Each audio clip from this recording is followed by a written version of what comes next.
It's a beautiful Monday to see you again today, and our first story will be about South Africa. As South Africa, ANC loses majority, getting 40% votes. And is this the end of the ANC 30-year dominance? The ANC asserts that Ramaphosa will remain president despite coalition demands. Good afternoon, this is the Ambassador. With me, your Ambassador, Jennifer Makau. Now, let's keep on checking on South Africa. Now, winds of change swept South Africa as the people of the country delivered a historic electoral verdict as the country National Congress witnessed its worst election results since the end of apartheid.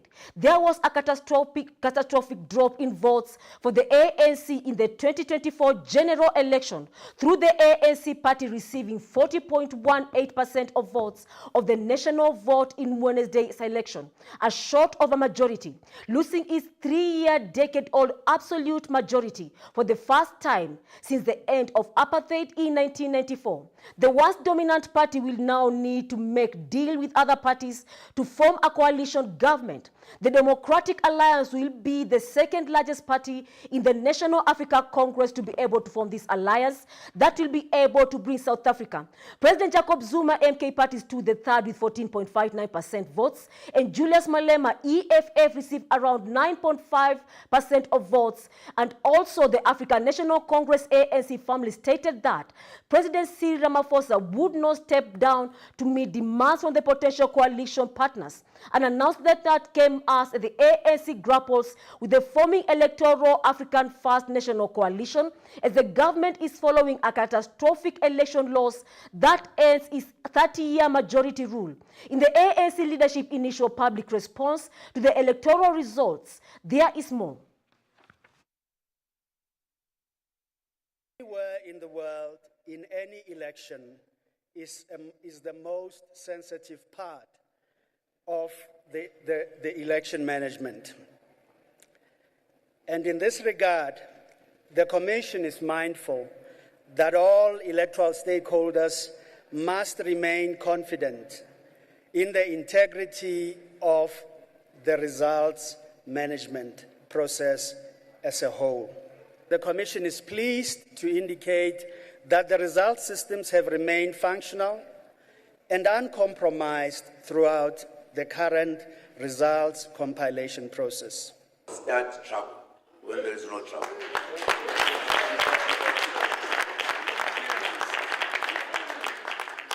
Give the political parties, which I think they are a majority, the chance to present their cases, their information, their everything. Don't rush us. We are here for peace, to nicely. That's why, because we knew we needed 2/3 majority. Don't try to interfere with that by doing all the tricks. This is what we want to bring in public. So it's no longer a recount. We want a total re-vote, is one thing that we're contemplating, of which is a decision that we will still communicate accordingly. We are going to request for a commission of inquiry into this process, into these elections, in order for us to get down to the bottom of exactly what transpired.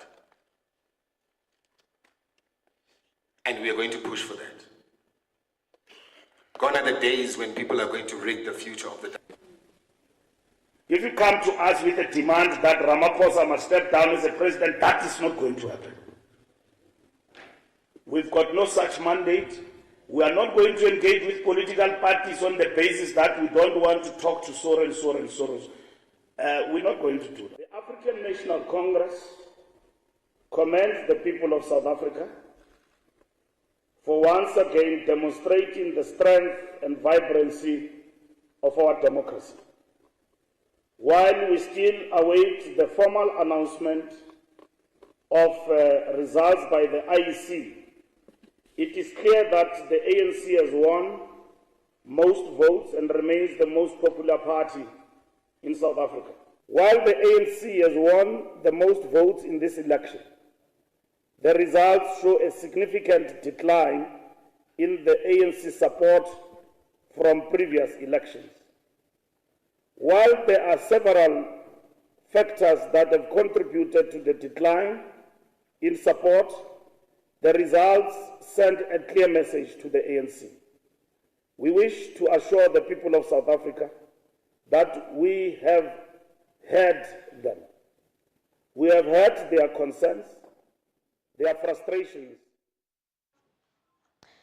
The African National Congress ANC family stated that President Cyril Ramaphosa would not step down to meet demands from potential coalition partners, an announcement that came as ANC grapples with the forthcoming South African National Coalition government following a historic election loss that ended its 30-year majority rule. In the ANC leadership initial public response to the election results, Secretary General Fikile Bamlula emphasized the party's stance on the President Ramaphosa being the leader of the ANC and any demands for his resignation as a precognition of coalition on talks were off the table. Bamlula assured that the party was open to discussions with the political groups to establish a stable government and secure Ramaphosa's re-election for a second term, despite receiving just 40% of the vote, falling short of a majority and the ANC remaining the largest party.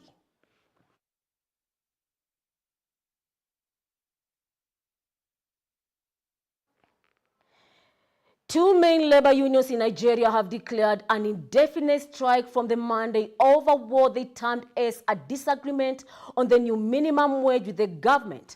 The Nigerian Labour Congress (NLC) and the Trade Union Congress (TUC) both had issued warnings on Friday that they will proceed with the strike should the government fail to heed their grievances over minimum wage recruitment. Here is more on the same. The two main labor unions in Nigeria have declared an indefinite strike over what they term as a disagreement on a new minimum wage with the government. The Nigerian Labour Congress, abbreviated as NLC, and the Trade Union Congress, also abbreviated as TUC, had issued a warning on Friday of proceeding with the strike if the government fails to hear their grievances over the minimum wage requirement. They refused the minimum wage proposal by the government at 60,000 naira and had requested the government to increase it further, but all attempts were futile. The Friday meeting was a no-show by the government representatives, a move that angered the two unions. The unions are also demanding the government to stop electricity tariff hike effected last month. The rates double for some consumers in April will help the government to save at least 788 million shillings in subsidies this year, as authorities said. It is the latest measure by President Bola Tinubu's government to cut costs as Africa's most populous country struggles with declining revenue due to dwindling investments and chronic oil theft. Well, that was Nigeria seeking for more requirements. Now moving on to China. China is closely monitoring progress of Zambia's debt restructuring negotiations and has expressed its ongoing commitment to support Zambia through these challenging times. This statement came from Chinese Foreign Ministry spokesperson Mao Ming during a regular press conference in Beijing. Speaking at the press conference, Mao Ming emphasized China's crucial role in the debt restructuring process. As Zambia has been grappling with more on these challenges, China, Mao Ming, was able to bring more solutions that they are going to stand with Zambia in these trying times.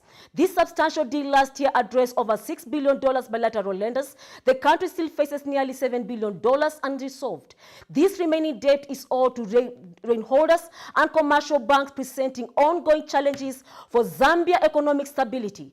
China's involvement has been pivotal, besides Mao Ming reiterating China's long-term perspective on assisting development countries. Here is more.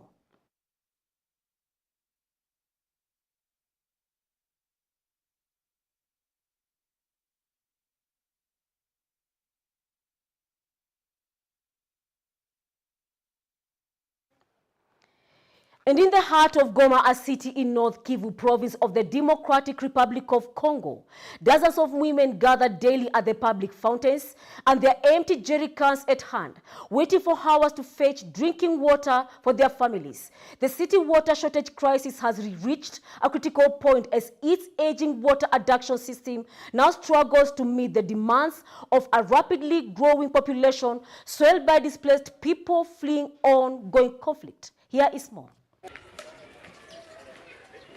Dozens of women line up at public fountains in Goma, each carrying empty jerrycans, hoping to fetch drinking water for their families.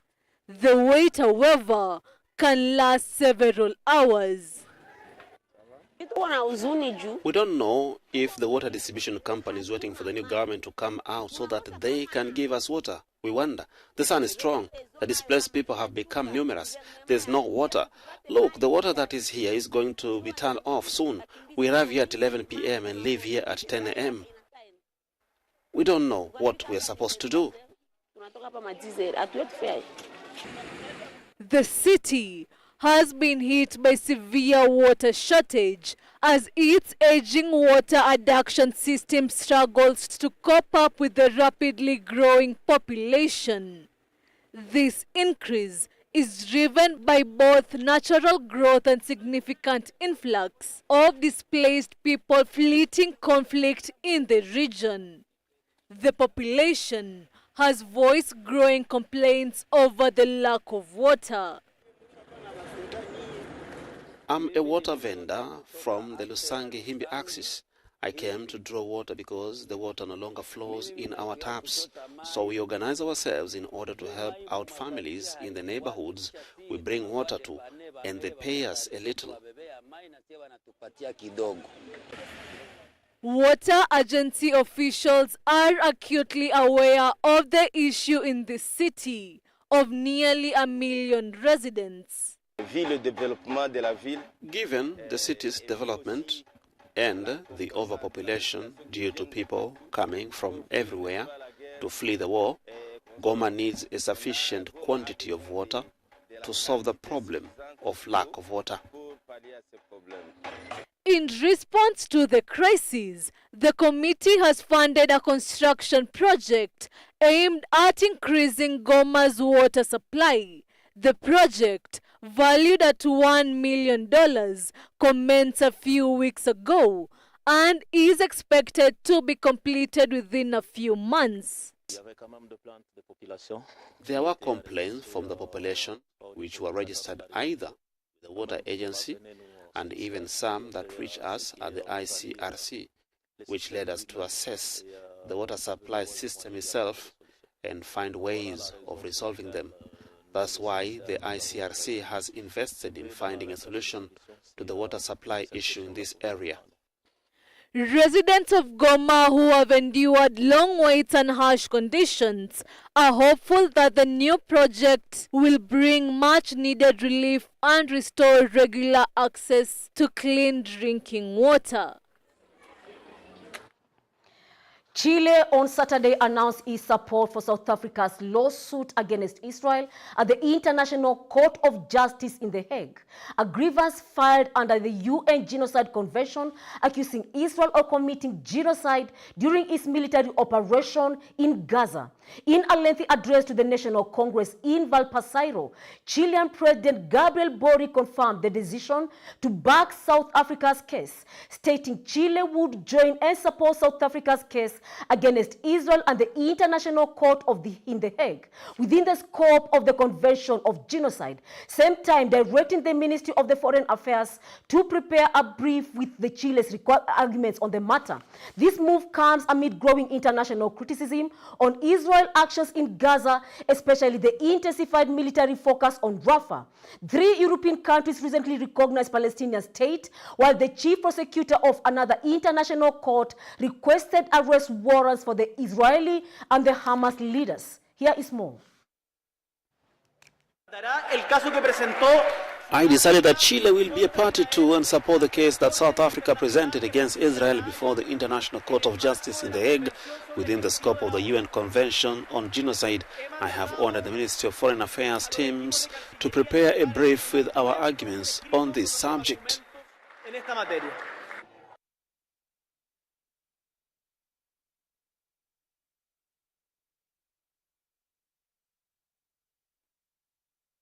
And that international news brings us to our first break. We have more and more lined up for you shortly after the break. Stay tuned with us. Mtu alini-inspire, let's say my husband, because yeye ndo alikuwa na hiyo biashara. Yes. So maybe unaweza tuambia hizo challenges zile unapitia, then how do you overcome them? Like sometimes hadi nakupeanga do, nilikuwa nimeshikilia kitu yako, ukirudisha do yangu na kupatia. Kwa hivyo it's like a Unajua, let me tell you, uzuri ya biashara, ukiwa umeka tuseme vitu mingi pamoja. Like ukikosa kuuza sockets, utauza viatu. Ukikosa kuuza viatu, furnitures zitaenda. Environment. Mtu au learn environment kwanza, unaona. Unajua inaweza kuwa place hakuuzwi mandazi. So nikiweka mandazi, kutakuwa na place ya kuuzwa mandazi. So they all come. Yeah. Mtu anaishi Githurai, unataka kwenda kumwekea Air Force za box. Atanunua saa ngapi? Na mwenye ananunua anajua mahali zinatoka.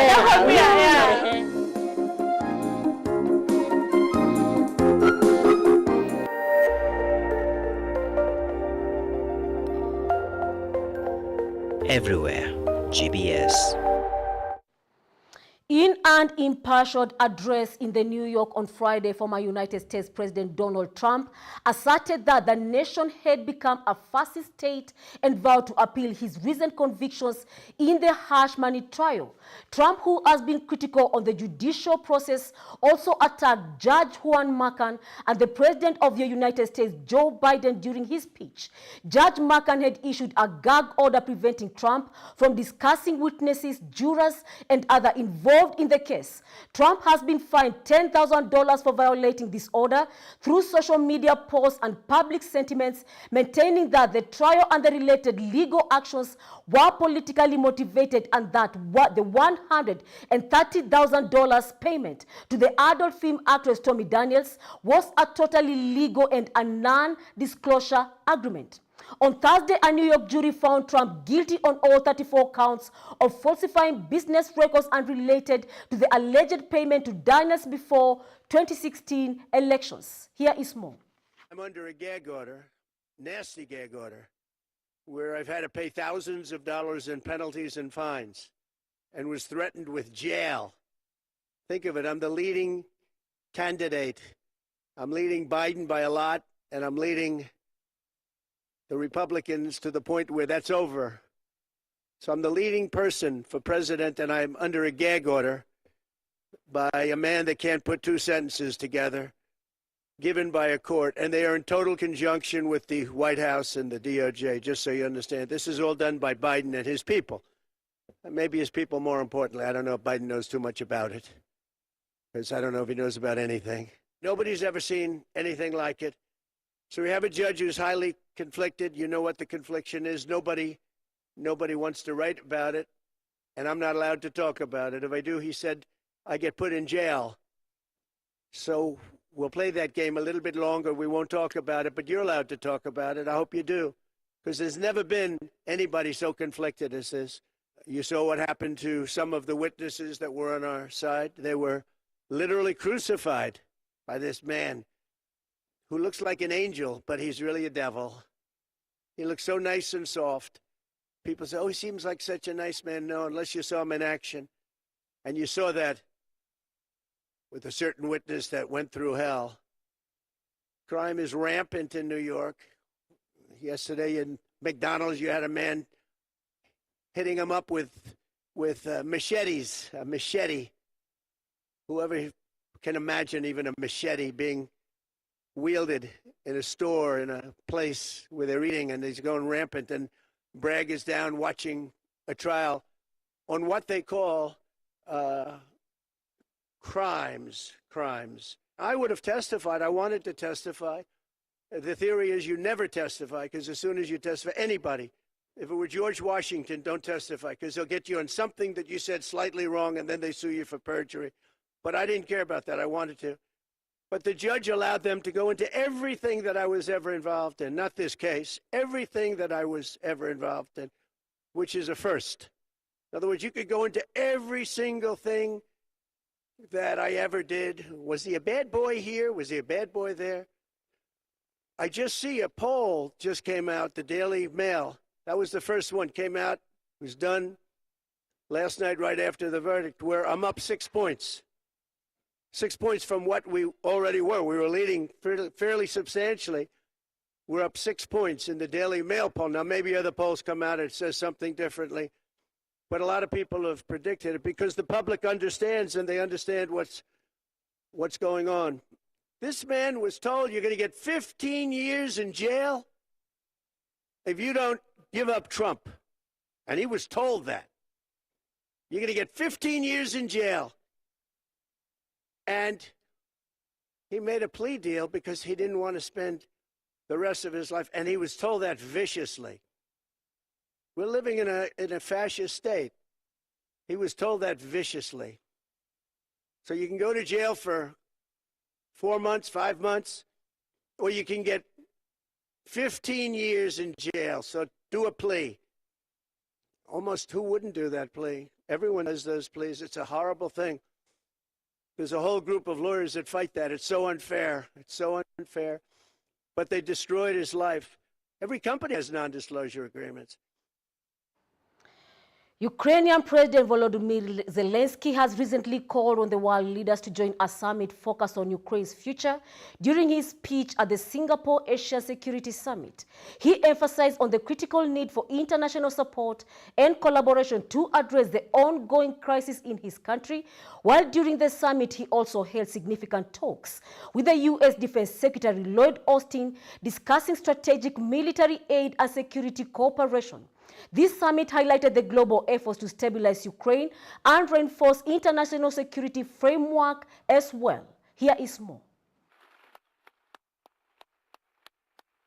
Dear friends, not so long ago, it seemed that the world would always be fragmented. But we saw the most nations truly desire and are capable of cooperation, at least as far as collective security is concerned. A clear example are the coalitions from military to humanitarian, formal and informal, which help us withstand the war and prevent Russia from expanding it. These coalitions supporting Ukraine unite countries from all countries with different characters and worldviews. What brought them together? Naturally, diplomacy. Diplomacy does work when it truly aims to protect life. Together with partners, we are defending life and rules-based world order. Thank you. Ukraine proposed peace through diplomacy, an inclusive and fair former global peace summit. And I invite your region, your leaders, countries to join so that your peoples are involved in these global affairs. And by uniting against one war, we create for the world a real experience, the experience of overcoming any war and of diplomacy that does work. Chinese Defense Minister Admiral Dong Jun blamed Taiwanese authorities for pressurizing separation incrementally and erasing the Chinese identity of Taiwan, warning that the Chinese army would resolute actions to curb Taiwan's independence. During his remarks at the 5th plenary session of the 21st ISS Shanghai Dialogue in Singapore on Sunday, the Admiral stressed the Beijing's commitment to a peaceful reunification. However, he warned of the foreign forces of self-destruction if they take the key measures to separate Taiwan from China. Here is more.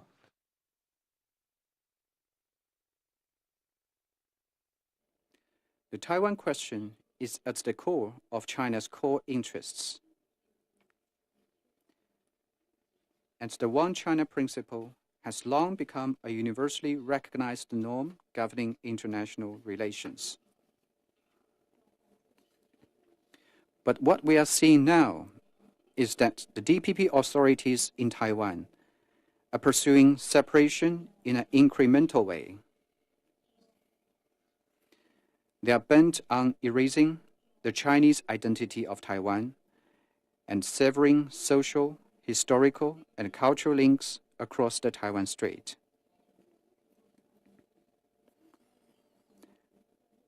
Those separatists recently made fanatical statements that show their betrayal of the Chinese nation and their ancestors. They will be nailed to the pillar of shame in history. China's handling of Taiwan-related issues in accordance with its laws is entirely an internal affair of China, which brooks no foreign interference. China stays committed to peaceful reunification. However, this prospect is increasingly being eroded by separatists for Taiwan independence and foreign forces. The danger of national division is still there. The Chinese People's Liberation Army will remain a strong force for upholding national reunification. We will take resolute actions to curb Taiwan independence and make sure such a plot never succeeds. Anyone who dares to separate Taiwan from China will only end up in self-destruction. And that international news brings us to the end of our Ambassador GBS Global. It's been a pleasure having you on board, joining us to the end. I've been your Ambassador Jennifer Macau, and I'm looking forward to seeing you at the Ambassador tomorrow, same time, same place, from Monday to Friday at 1 p.m. And may you all have a superb and the most beautiful and a wonderful afternoon. Stay safe.